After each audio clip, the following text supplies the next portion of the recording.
So my talk today is how I diversified my personal brand from being a blogger, a content creator, into an entrepreneur. I have been stupidly, ridiculously lucky twice in my life. Twice. And the first time, well, one of those times was when I met my boyfriend, James, who I met on Tinder. Can you imagine that? I had just come from a bad breakup, long-term relationship, didn't end very well. So I thought I'd try Tinder, right? Sino na Tinder dito? I see people, okay. Thanks for the honesty. But I see people smiling, and I'm sure you guys have tried it out. But I do hear that kids these days like Bumble more. So I guess that's where it's at. But I tried Tinder for the very first time in my life back then.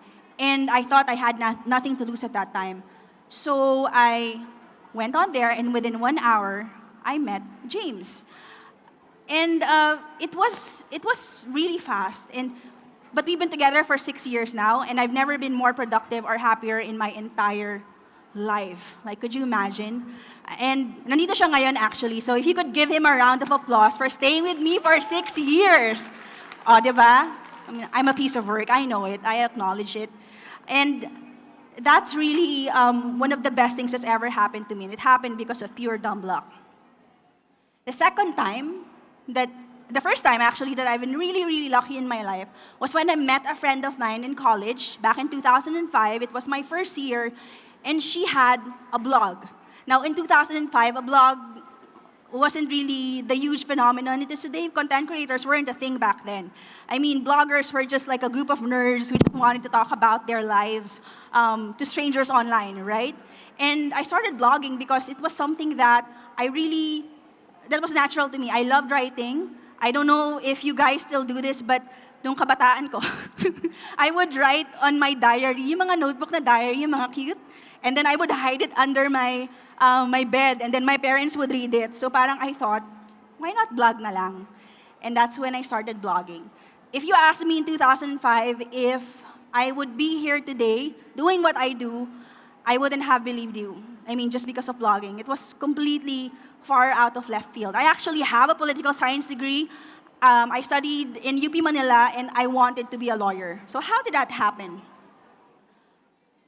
Okay, so before all of that, just a quick run through. What do I actually do? I have Project Vanity, which is an amazing beauty magazine with these nerdy writers who just talk about skincare and makeup all day. That's projectvanity.com. We hold a lot of community events. We hold workshops. And aside from that, we also collaborate with different brands. So we've done a lipstick collaboration with Pink Sugar, which was available in Watson's and SM Beauty stores. And currently, we also have an Elana collaboration, a waterproof eyebrow gel that I think is available here, if I'm not mistaken. So that's what we do at PV. I've also recently branched out to creating my own skincare line. So this is under my company, and In Her Element is a proudly Filipino-made brand that promises maximum glow for minimum effort.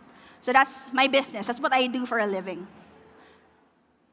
So how did that happen? Blogger to entrepreneur. I'm going to talk about 3 points in my life where I completely pivoted from when I wanted to be a lawyer in college to the entrepreneur I am today.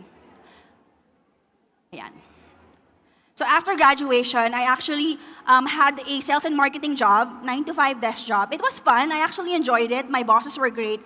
But I wanted to focus on blogging more than anything. I wanted to continue what I was already doing since college. So I quit that job.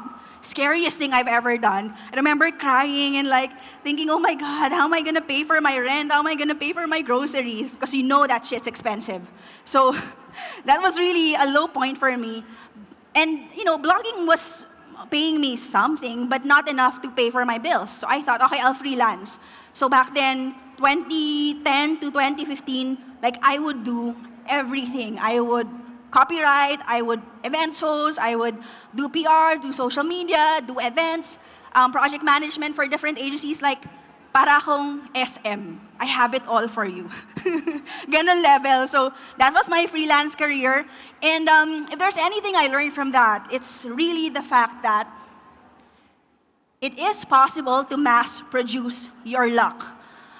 When we think of luck, we think of no, dumb luck, where you guess 6 numbers and win millions and millions of pesos from the sweepstakes, right? Or you go on Tinder for an hour and you meet the love of your life. That's dumb luck. It happens, but it's random. It's out of your control.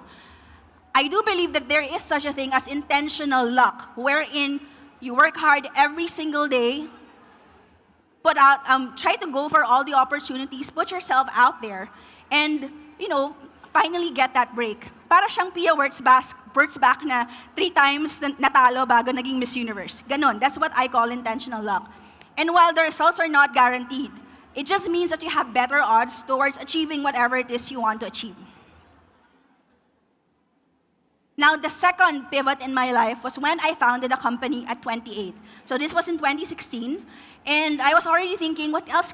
What can I do? Like, how do I take Project Vanity to the next level? And so I set up a corporation around it. I had a team, got some investors, and now we have the ProjectVanity.com that we know today.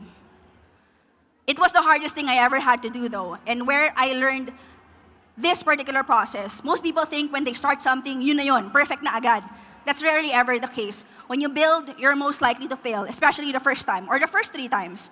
And from failure, you can learn something that you didn't know before, something you didn't understand. And from there, you can iterate better and create a better product, or a better version of you, a better relationship, better job, whatever.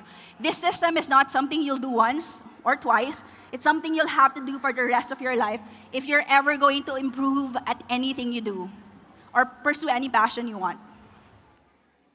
So I was thinking, okay, third pivot, what else is there for me to do? Skincare. Diba? Parang hindi ko pinapahirapan yung sarili ko. But skincare happened in 2016, and it was in her element. At that time, I loved my luxury brands from Rustan's, but I really didn't use any local skincare brand that was up to my particular requirements. So I thought, okay, let's start in her element and see what happens. What this does differently for me and what challenged me was, creating products that is actually for the lazy girl.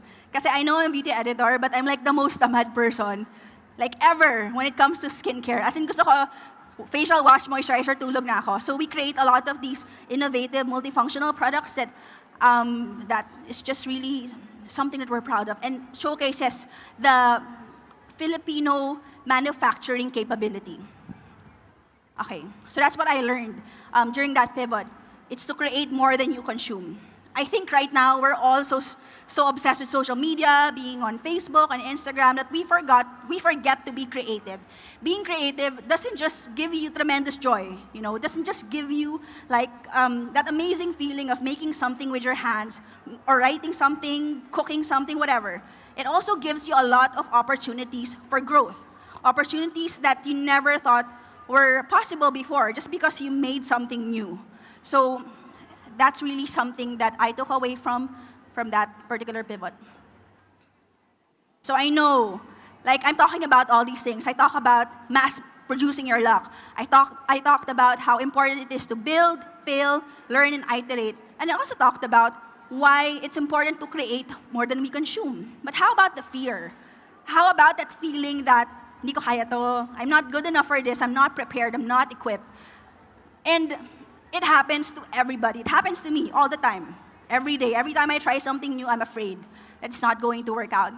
But fear comes from not knowing what happens next, not knowing the future. The future is a black hole. No one has invented a time machine or a future-seeing machine, right? But there is one thing we can do, and this is what I like to tell myself when I feel afraid in pursuing new things or transforming myself. And that is, the only way to find out what happens next is to do something. And I mean anything.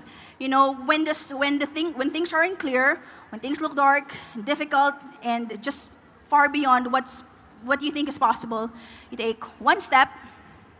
Maybe it seems a little clearer, and from there you can take another step. You'll go on a different path. Maybe you'll make a mistake. Maybe you'll circle and go back to where you started. But you would have learned something. So if there's anything that I want you guys to take home from my talk today, it's just 2 words, right? 2 words for you to be able to transform yourself. And it's be brave. And I want you guys to tell this to yourself right now, everyone around you, okay? Sabay tayo ha. 1, 2, 3. Be brave. Oh, ganda. Isa pa.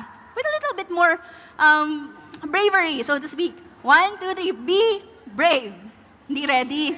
Okay, ayan. And that's really all. Be brave. And everything's possible. I'm Liz. Thanks for listening to my talk.